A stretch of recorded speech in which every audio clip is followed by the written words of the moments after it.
5 second. Ready, start.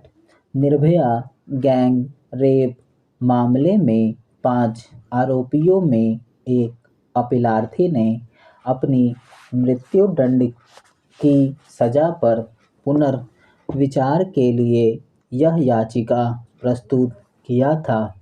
मामले के घटनाक्रम के अनुसार 16/12/2012 को पीड़िता निर्भया अपने मित्र PW1 के साथ फिल्म देखने गई थी और 8:45 बजे मुनरिका बस स्टैंड पर मित्र के साथ वाहन की प्रतीक्षा कर रही थी।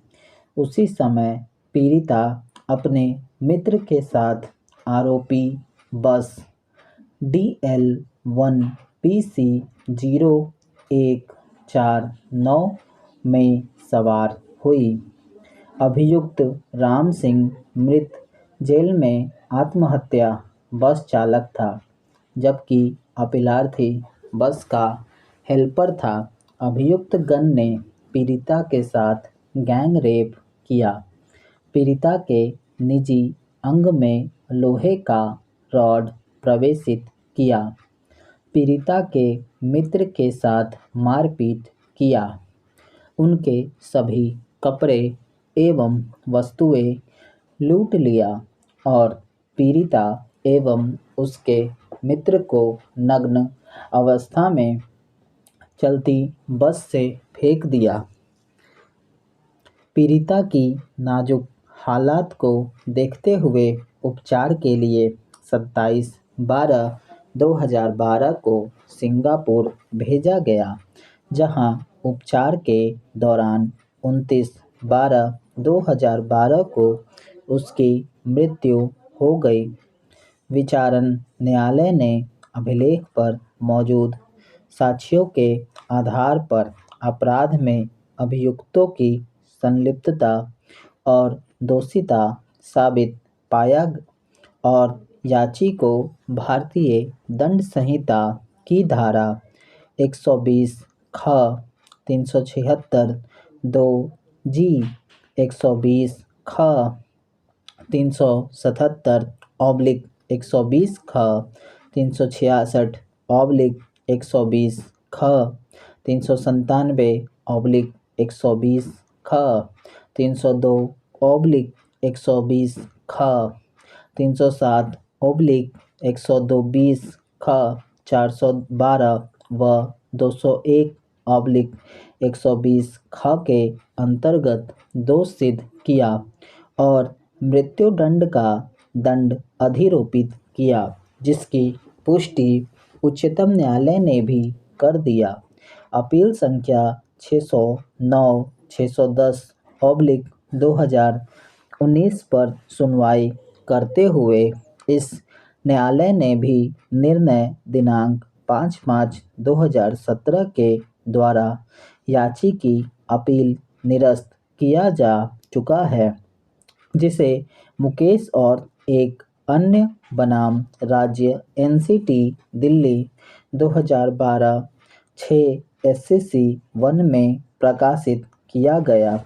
अपील पर सुनवाई के दौरान उच्चतम न्यायालय ने भी घटना के समय उपस्थित याची की उपस्थिति और अपराध में उसकी संलिप्तता के साक्ष्यों के द्वारा साबित पाया था।